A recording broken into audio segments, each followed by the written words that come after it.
Bismillahirrahmanirrahim. Qala al-muallif rahimahullah. Qala Abu Bakr as-Siddiq radhiyallahu anhu, thamaniyatu asya' zinatun li thamaniyati asya'. Al-afafu zinatul faqri, wa syukru zinatun ni'mah, wa sabru zinatul bala'i, wa tawadu'u zinatul hasabi, wal hilmu zinatul ilmi, wat tadhallulu zinatul muta'allim, wa tarkul minnati zinatul ihsani, wal khusyu'u zinatus salati. Itu perkataan Abu Bakar As-Siddiq. Sudah paham semua kan? Katanya. Kita terjemahkan dan kita jelaskan insyaallah. Jadi kalau kita kasih judul 8 hal penghias 8 hal yang lain, atau 8 menghiasi 8 yang lain. Apa saja ke-8 hal itu? Yang pertama kata beliau, samaniyatu asya', ada 8 hal, zinatun li samaniyati asya', merupakan perhiasan, zina. Beda, bukan zina ya, zina. Zina, perhiasan, li thamaniyati asya', bagi 8 hal. 8 menghiasi 8 hal. Yang pertama, zinatul faqri, al-afafu zinatul faqri. Al-afaf dari kata iffah, yaitu menjaga diri. Menjaga diri dari perbuatan dosa dan maksiat, itu namanya iffah. Orangnya namanya afif. Ada di sini namanya afif. Kalau perempuan namanya afifah, ditambah saja tak marbutoh. Afif, afifah, artinya orang yang bisa menjaga dirinya dari perbuatan dosa dan maksiat. Di sini maksudnya adalah menjaga diri dari meminta-minta. Jadi yang pertama kata Abu Bakar As-Siddiq, menjaga diri dari minta-minta, zinatul faqri, perhiasan kefakiran. Perhiasannya orang-orang miskin, orang-orang fakir.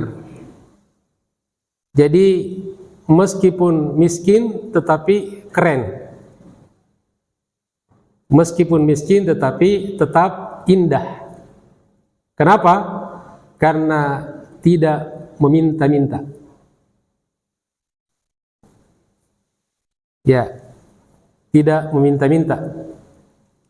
Makanya di dalam Islam meminta hanya dibolehkan ketika sudah tahap sangat membutuhkan. Ya, jadi kalau ada orang yang masih meminta-minta, itu berarti distribusi zakat, infak, sedekah belum lancar. Karena ada orang-orang yang membutuhkan, sementara zakat kaum muslimin tidak sampai kepada mereka. Itu kan salah satu indikatornya. Kalau yang meminta-minta itu betul-betul orang-orang yang sangat membutuhkan, bukan meminta-minta yang dibuat-buat. Kalau di kota-kota seperti Jakarta ini, pada umumnya meminta-minta karena profesi. Jadi yang dibolehkan di sini meminta-minta yang memang membutuhkan. Dia tidak mau minta-minta, tapi karena tidak ada yang peduli kepada dia, tidak ada yang perhatikan pada dia, maka dia terpaksa meminta-minta. Dalam kondisi darurat, jangankan yang mubah dibolehkan, bahkan yang haram pun bisa dibolehkan. Iya kan? Dalam kondisi emergensi darurat.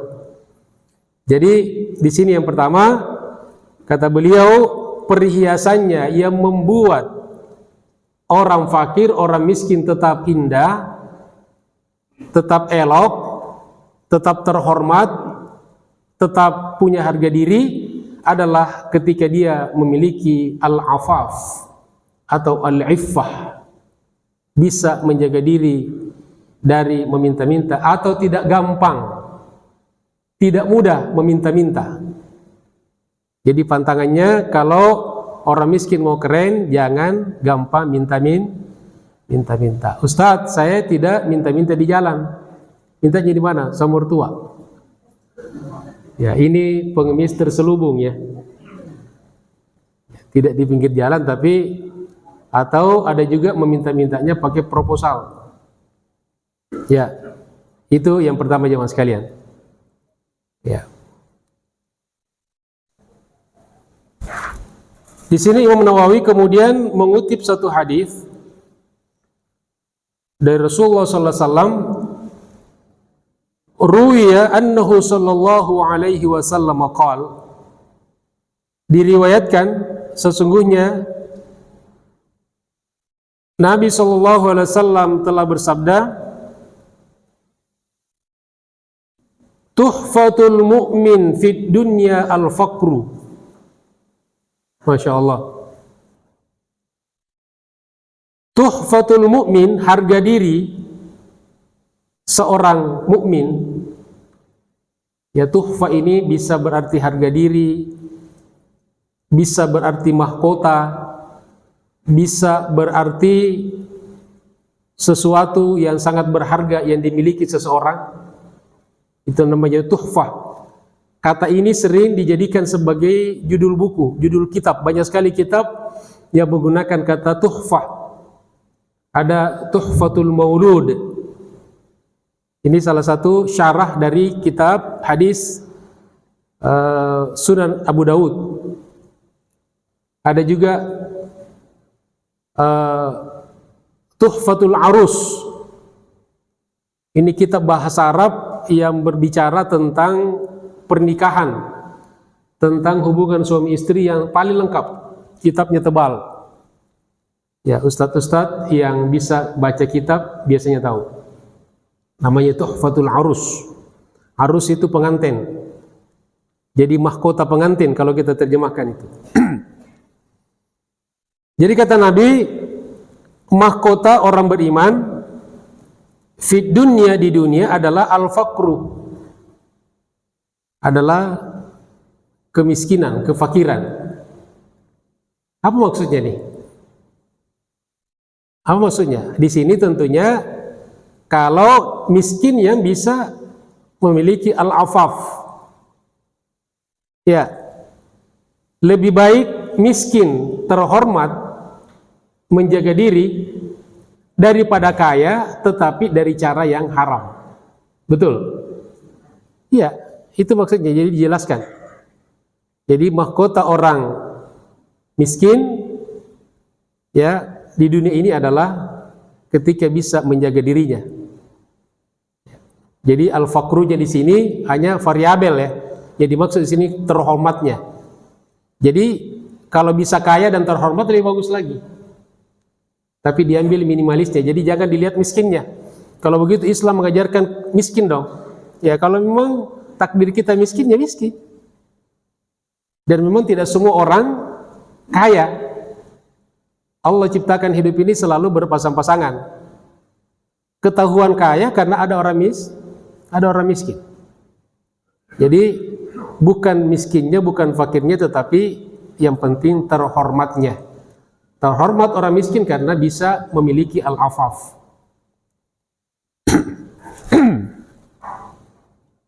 Itu yang pertama jamaah sekalian. Yang kedua, kata Abu Bakar As-Siddiq, wa syukru zinatun ni'mah.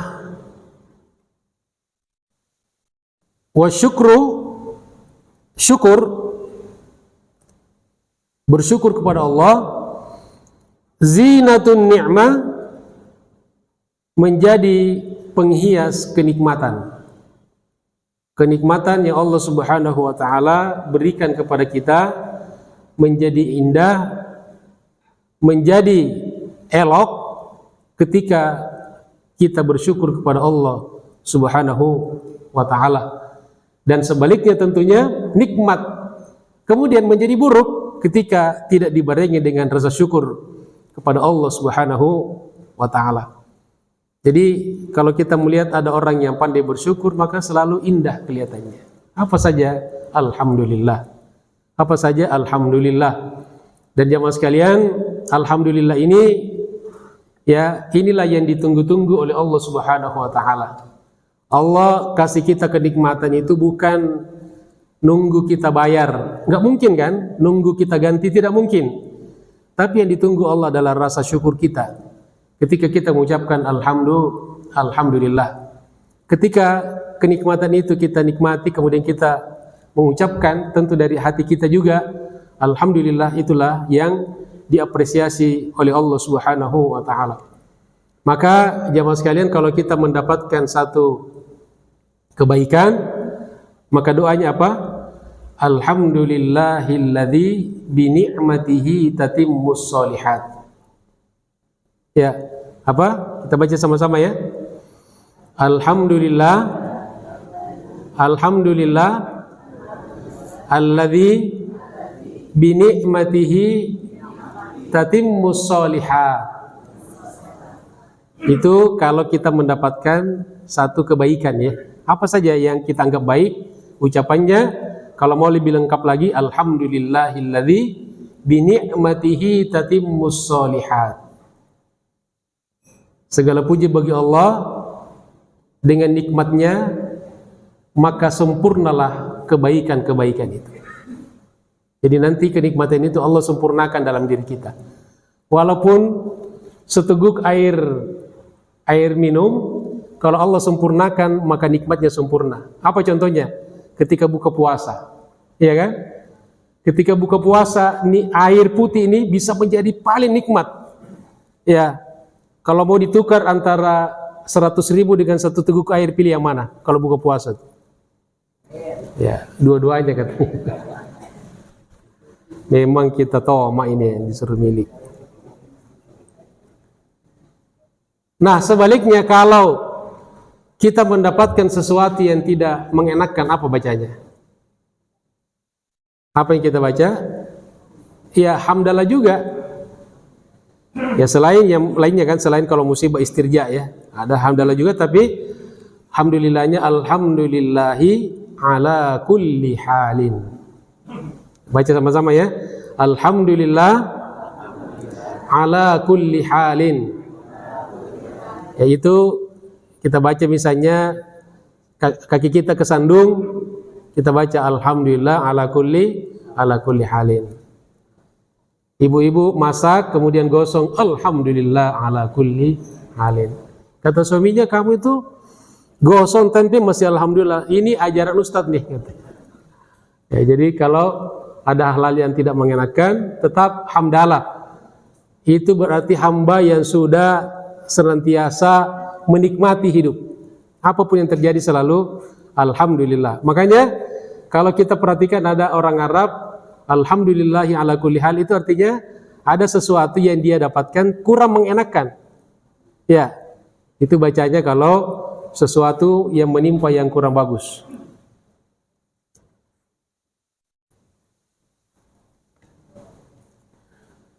Lalu kata Imam Nawawi, wa huwa sababun li ibqa'in ni'am al-mawjudah. Syukur ini, kata beliau, adalah sebab kekalnya kenikmatan-kenikmatan yang ada. Itu yang bisa mengekalkan, mengabadikan kenikmatan yang Allah berikan pada kita. Apa? Syukur.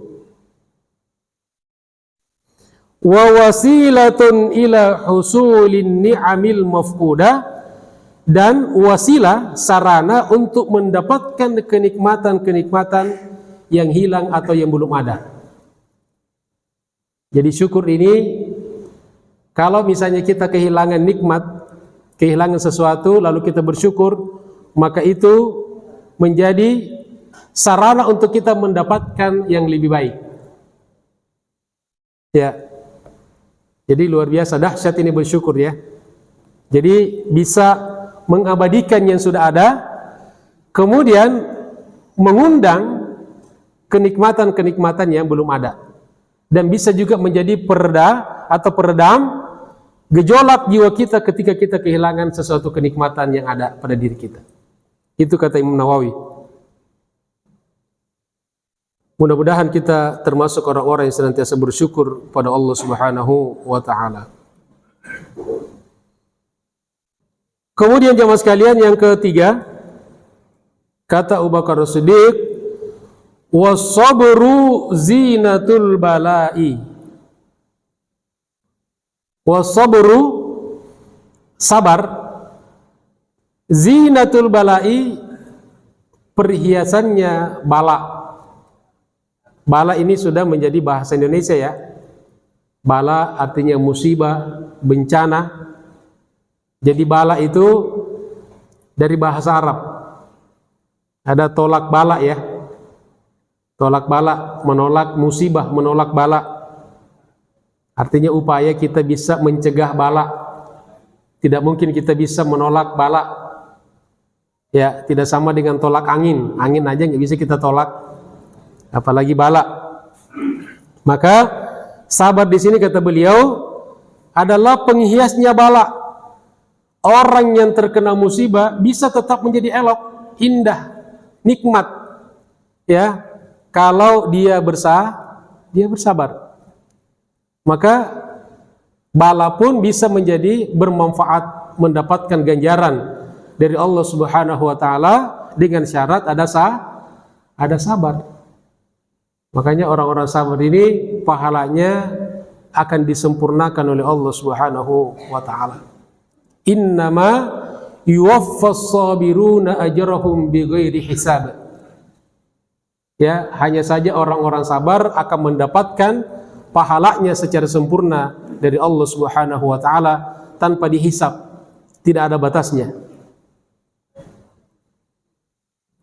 Ruwiya anin Nabi sallallahu alaihi wasallam, kata Imam Nawawi, diriwayatkan dari Nabi sallallahu alaihi wasallam, annahu qal, sesungguhnya beliau bersabda, as-sabru sitrum minal kurub. Sabar merupakan penutup dari kesulitan-kesulitan hidup. Masya Allah. Jadi sabar itu berfungsi sebagai penutup dari kesulitan-kesulitan hidup. Ya, jadi kalau orang sabar ketika menghadapi kesulitan hidup, maka insya Allah kesulitannya tertutupi, ya, terkendali. Kan bukan tidak ada masalah ya, karena tidak mungkin kan, bukan tidak ada kesulitan, tetapi yang penting kesulitan itu terkendali, tertangani, bisa kita kendalikan, ya, bisa terselesaikan. Kemudian wa aunun 'alal khutubi, dan sabar itu adalah bantuan atas keterlibatan, ya, keterlibatan dalam masalah-masalah yang kita hadapi. Insya Allah sabar itu bisa menjadi bantuan. Ya, wasta'inu, apa ayatnya? Wasta'inu bis-sabri was-salah. Senantiasalah memohon pertolongan kepada Allah melalui as-sabri was-salah, dengan sabar dan salat. Ada ulama mengatakan as-sabru bimakna as-saum, perbanyak puasa dan perbanyak salat sunnah.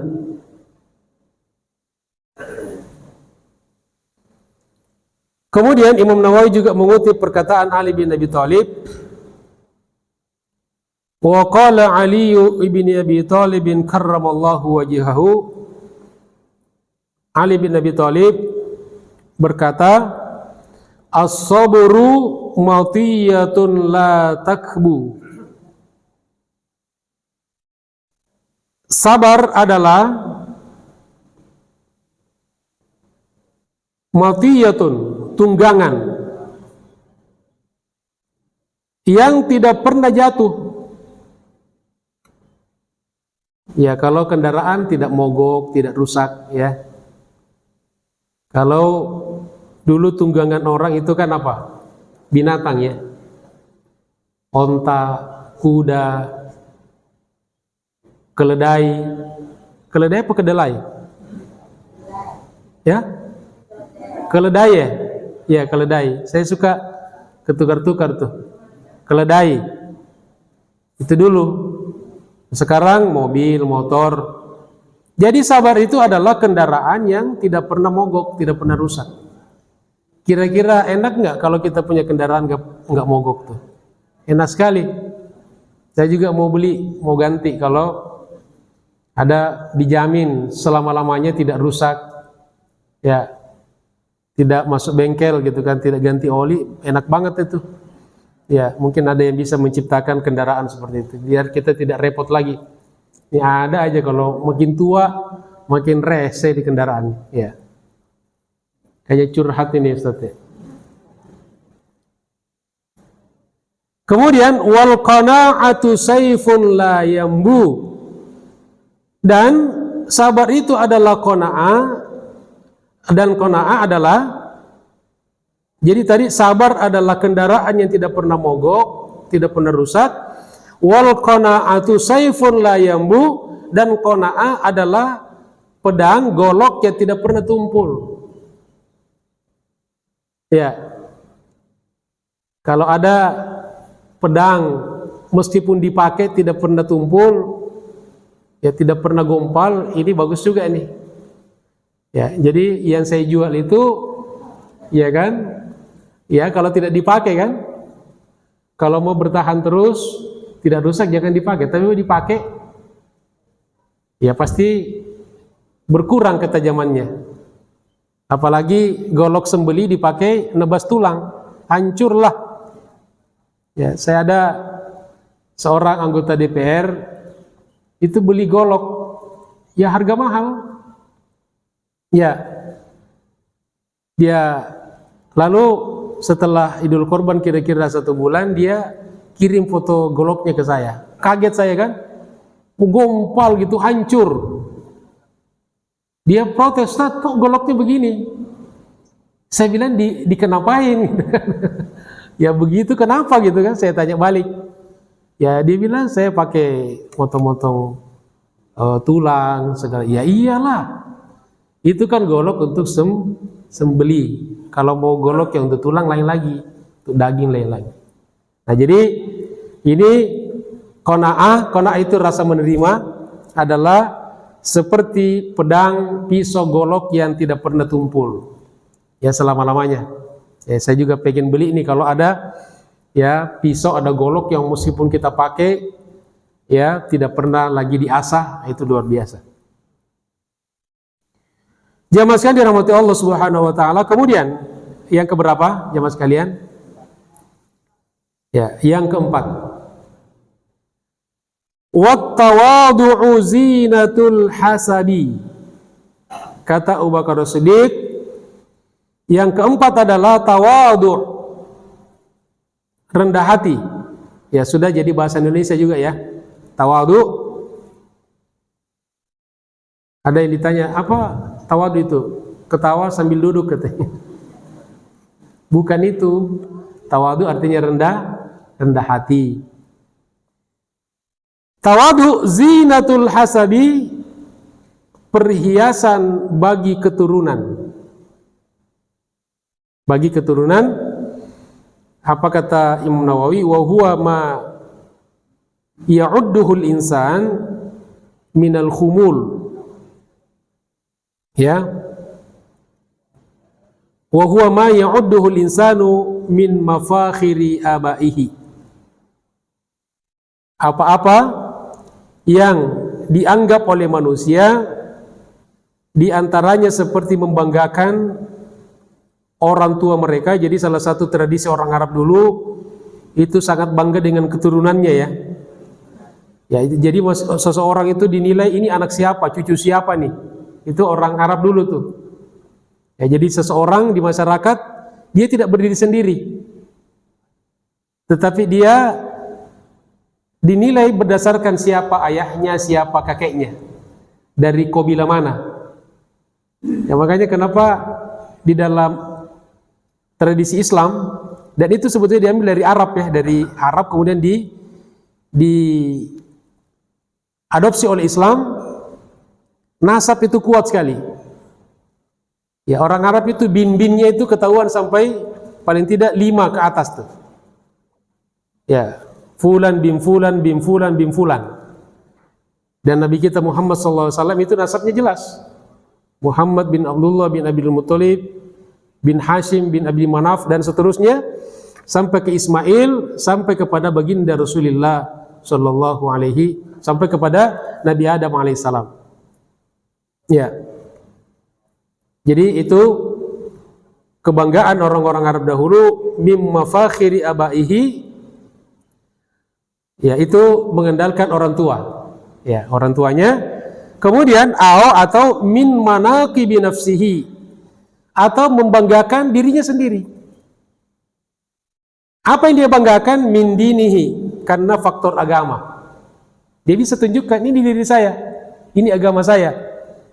Wa malihi, atau berdasarkan harta, saya punya harta kok. Kemudian wajudihi, atau sifatnya, sifat gampang memberi, kedermawanan. Dan ada lagi wasyaja'atihi, keberanian.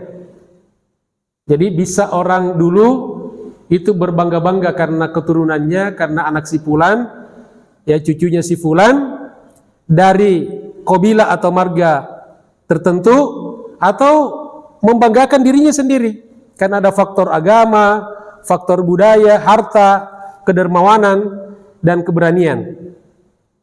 Ini sifat-sifat baik orang-orang jahiliyah dulu dan kemudian diadopsi oleh Islam. Misalnya al-jud. Jadi salah satu ciri orang Arab meskipun jahiliyah itu sangat mudah memberi. Ya, itu sangat mudah memberi. Termasuk yang terpenting adalah kepada tamunya. Jadi kalau tamu, maka akan diberikan segala-galanya kepada tamu. Kemudian syaja'ah, keberanian. Jadi orang-orang Arab dulu berani sekali. Makanya mereka berani berperang. Ya, sering berperang. Kenapa? Karena punya keberanian. Kalau ada bangsa yang tidak pernah berperang karena tidak berani. Kita kenapa 350 tahun dijajah oleh Belanda? Karena kita tidak berani. Barulah kemudian para ulama, ya, ketika sudah paham, kemudian memberikan motivasi kepada masyarakat, pada rakyat untuk melawan penjajah. Maka terjadilah perlawanan. Jadi tawadhu ini bisa menjadi perhiasan bagi apapun yang kita miliki, apakah itu kebanggaan orang tua ataupun kebanggaan diri sendiri. Jadi orang kaya tapi tawadhu jadi elok. Orang beragama tapi tawadhu jadi elok. Orang mau pejabat apapun kalau dia tawadhu jadi elok. Mau kaya raya seperti apa kalau dia tawadu menjadi elok. Jadi tawadu adalah perhiasannya yang memperindah al-hasab, semua kebaikan-kebaikan, ketinggian-ketinggian yang kita miliki dalam hidup ini.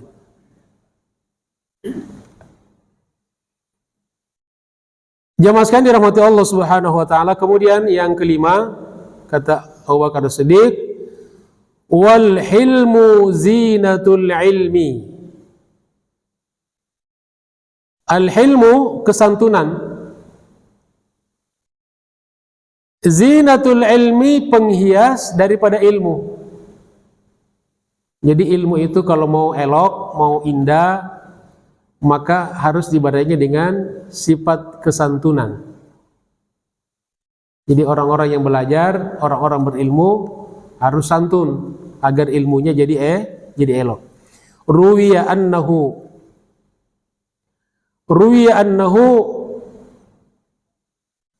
kallamat Rasulullah sallallahu alaihi wasallam jariyatun minas siba. Jadi ada Imam Nawawi di sini mengutip satu riwayat bahwa sesungguhnya ada seorang budak perempuan dari tawanan perang pada waktu itu ya, itu berbicara kepada Rasulullah sallallahu alaihi wasallam. Jadi nanya kepada Rasulullah. Faqala laha, lalu Nabi balik bertanya kepada perempuan itu. Man anti? Kamu siapa? Lo siapa?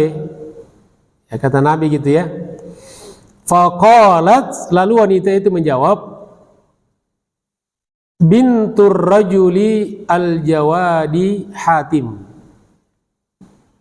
Kata perempuan itu, putri laki-laki yang dermawan yaitu Hatim. Ya, dulu ada orang dermawan namanya Hatim At-Ta'i. Jadi kalau ada orang dermawan itu selalu diidentikan dengan Hatim. Masya Allah. Jadi menjadi tolok ukur daripada kedermawanan seseorang namanya Hatim. Jadi dia putri dari laki-laki yang dermawan namanya Hatim. Faqala sallallahu alaihi wasallam, lalu Nabi berkata lagi, lalu Nabi kemudian bersabda, irhamu aziza qaumin dallah. Rahmatilah orang mulia dari kaum yang dihinakan. Maksudnya hormatilah, rahmatilah, sayangilah aziz, orang terhormat, orang mulia dari kaum yang dihina. Jadi mungkin ada kaum yang direndahkan, tetapi di tengah-tengah itu ada orang-orang yang mulia, yang terhormat. Jadi jangan salah, misalnya kenapa kita menghargai orang di kampung itu misalnya gitu ya. Mungkin secara umum kampung itu rusak, sehingga tidak ada orang yang mau bergaul dengan warganya gitu. Tapi ada orang jeli melihat di sana ada ulama, di sana ada orang terhormat. Maka yang kita hormati adalah orang yang mulianya itu. Jangan dihukum satu kampung rusak semuanya. Maka kata beliau, kasihanilah orang mulia dari kaum yang dihinakan. Kemudian irhamu ghaniyan iftaqar. Rahmatilah orang kaya yang merasa fakir. Artinya orang kaya tapi tidak memamerkan kekayaannya, tidak sombong dengan kekayaannya. Orang kaya tetapi berperilaku orang miskin. Itu lebih baik daripada orang miskin belaga orang kaya. Iya kan? Lebih baik orang kaya tapi seperti orang miskin daripada orang miskin seperti orang kaya. Kira-kira sekarang banyakkan yang mana ya? Ya, yang sibuk tuh kalau lagi di depan orang ya kayak orang kaya, orang sibuk gitu kan, telepon pegang 2 HP, ya pura-pura gitu kan. Kayak banyak lagi bisnis, lagi nego dengan pebisnis luar negeri gitu kan. Ternyata handphonenya tuh mati gitu. Gaya loh ya, banyak gaya. Jadi mendingan miskin tapi kaya tetapi merasa orang miskin daripada miskin tapi seperti orang kaya. Nah, kalau ada orang kaya, kata Nabi, yang berperilaku seperti orang miskin, maka rahmatilah. Yang ketiga yang dirahmati, kata Nabi, wa irhamu aliman do'a bainal juhal. Rahmatilah seorang alim yang hilang di tengah orang-orang bodoh. Maksudnya apa? Ketika dia duduk di tengah-tengah orang, itu tidak kelihatan dia orang alim. Rahmati itu. Makanya kadang-kadang kita juga, jadi saya pakai begini nih ya kalau ngaji aja. Tapi kalau kita olahraga kan nggak pakai begini saya olahraga. Ya, sehingga tidak di mana-mana kita ya di majelis taklim. Ya, jadi saya ada properti seperti ini untuk ceramah saja, untuk taklim. Tapi kalau olahraga, tidur, saya nggak pakai begini. Ya iyalah. Atau kita ke pasar gitu kan. Masalahnya kalau saya di tempat-tempat tertentu pakai begini, orang pada salim semua gitu. Nggak jadi olahraga kita. Cuma kelebihannya kadang-kadang kalau ditemukan oleh murid, kadang-kadang nggak bayar. Ya atau dapat diskon lah gitu ya. Saya pernah kejadian di bandara dulu mau keluar negeri. Waktu itu masih ada namanya pembayaran apa ya? Fiskal ya, 2 jutaan kalau nggak salah waktu itu. Saya ngantri mau bayar fiskal. Begitu sampai di petugas katanya, Pak sudah dibayarin sama orang tadi itu. Masya Allah. Ternyata dia tidak bilang-bilang, ternyata itu murid. Dia kenal saya tapi tidak datang. Kan ada yang salim doang kan, Ustaz doakan ya. Nah ini nggak minta doa, nggak salim, tapi langsung dibayarkan. Alhamdulillah itu rezeki yang tidak disangka-sangka. Min haitsu la yahtasib. Jamaah sekalian dirahmati Allah Subhanahu wa taala. Kemudian yang keenam kata Abu Bakar As-Siddiq, wat tadhallulu zinatul muta'allim. At-tadhallul itu rendah hati. Ya, rendah hati hampir sama dengan tawadu. Cuma kalau tawadu ini sudah pasti konotasinya positif. Kalau tadallul bisa negatif. Artinya dari kata hina kan, merendah. Jadi merendah di sini merendah yang positif. Jadi merendah yang bermakna tawadu. Ya. Wat tadallulu zinatul muta'allim. Rendah hati adalah perhiasannya orang belajar. Ya coba lihat di pesantren jamaah sekalian, kadang-kadang ada perilaku santri yang orang umum menganggap berlebihan. Tapi justru itu perhiasan bagi santri. Ada orang kalau kita kadang-kadang orang tidak paham, ketika ketemu dengan gurunya, dengan ulama cium tangan, ya sampai bolak-balik gitu kan. Ya apa-apaan sih katanya. Ya tapi itu mungkin salah satu bentuk kerendahan hati dari seorang murid. Ya. Ada yang misalnya ketika gurunya masuk di ruangan itu mereka diam semuanya. Kemudian berdiri, menundukkan kepala. Ini semua dari ciri-ciri kerendahan hati, dan inilah yang membuat perhiasan bagi orang yang belajar. Ruya annahu sallallahu alaihi wasallam qala. Diriwayatkan bahwa Nabi sallallahu alaihi wasallam pernah bersabda, "Man kharaja yuridu ilman." Barang siapa yang keluar rumah dia ingin satu ilmu, untuk mendapatkan satu ilmu, yata'allamuhu, yang dia pelajari, fatahallahu lahu baban ilal jannah, maka Allah bukakan baginya satu pintu menuju surga. Amin. Aminnya kurang kencang. Amin. Ya, harus dirubah ini aminnya ya. Harus kita perubahan dari amin yang lemah menjadi amin yang kuat. Insya Allah. Jadi mudah-mudahan Bapak Ibu ini semua dibukakan pintu ke surga. Ya, gitu dong. Wa farashat lahul malaikatu aknafaha. Dan malaikat membentangkan sayap-sayapnya untuk mereka. Masya Allah. Jadi sejak Bapak Ibu berangkat dari rumah, berniat mau ngaji, ya, maka sudah dinaungi oleh malaikat.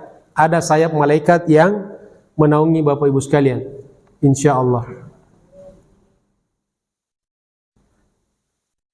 Wa sallat alaihi malaikatus samawati wa hitanul bahri. Masya Allah. Dan bersalawat artinya mendoakan untuknya malaikat yang ada di langit, para malaikat yang ada di langit, dan ikan-ikan besar yang ada di laut. Jadi Bapak Ibu ini selama belajar, selama ngaji ini didoakan oleh para malaikat yang ada di langit dan didoakan oleh ikan-ikan ada di laut. Ustadz, tapi saya ngantuk dikit nggak apa-apa, tetap dapat doa malaikat. Alhamdulillah. Kemudian yang ketujuh jamaah sekalian, kata Abu Bakar Siddiq, wa tarkul minnah zinatul ihsani. Wa tarkul minnah, meninggalkan sifat al-minnah. Apa al-minnah itu? Al-minnah jamaah sekalian itu memberi untuk mendapatkan yang lebih banyak. Ya, jadi kita ngasih orang nih, tapi niatnya biar orang itu ngasih kita lebih banyak. Itu namanya al-minnah. Itu tidak bagus, nggak boleh. Ya, mancing ya. Kalau kita memberi mengharapkan lebih banyak dari Allah, itu harus. Jadi tinggal meluruskan saja nih. Jadi kita ngasih orang ingin mendapatkan lebih banyak, tapi dari Allah melalui orang. Jangan kita ngasih untuk mendapatkan lebih banyak dari orang, tidak melalui Allah. Nah, maka meninggalkan sifat ingin mendapatkan lebih daripada apa yang kita berikan, itu yang menjadi perhiasan bagi perbuatan ihsan kita, perbuatan baik kita, kebaikan kita, kemudian akan menjadi elok, menjadi indah kalau kita menghindari sifat memberi atau berbuat baik karena ingin mendapatkan sesuatu yang lebih daripada orang. Kemudian jamaah sekalian yang dirahmati Allah, yang kedelapan yang terakhir, wal khusyu'u zinatus sholati. Wal khusyu'u, khusyuk ini sudah jamak dalam bahasa kita, bahasa Indonesia. Di sini Imam Nawawi mendefinisikan dengan salah satu bagian dari definisinya, wa huwa al-khaufu da'im fil qalbi. Adanya rasa takut yang selalu di dalam hati. Itu salah satu komponen khusyuk adalah rasa takut kepada Allah. Jadi kalau kita sholat, ya, ada khusyuk, dan itulah yang membuat sholat kita menjadi elok. Jadi ada khusyuk, maka orang sholat itu di dalam hatinya ada rasa takut kepada Allah Subhanahu wa ta'ala. Makanya kenapa ada orang misalnya sholat sambil nangis, ya, ada orang nangis sholat sambil gemetaran, karena dia menghadirkan rasa takut di hadapan Allah Subhanahu wa ta'ala. Dia merasa kecil, merasa kerdil di hadapan Allah, merasa kotor, merasa banyak dosa, banyak kesalahan. Maka itulah khusyuk. Jadi khusyuk itu bukan merem, bukan tidak bergerak, tetapi hati yang takut menghadirkan keagungan Allah Subhanahu wa ta'ala, dan itulah yang membuat salat kita insya Allah menjadi indah, menjadi elok, dan semoga diterima oleh Allah Subhanahu wa ta'ala. Jamaah sekalian, itulah 8 hal yang menghiasi 8 hal yang lain, yang merupakan perkataan dari Abu Bakar Siddiq. Semoga menjadi ilmu yang bermanfaat bagi kita semuanya. Terima kasih atas segala perhatiannya. Mohon maaf atas segala kekurangannya. Billahi taufiq wal hidayah. Allahul muwaffiq ila aqwamit thoriq. Tsumma assalamu alaikum warahmatullahi wabarakatuh.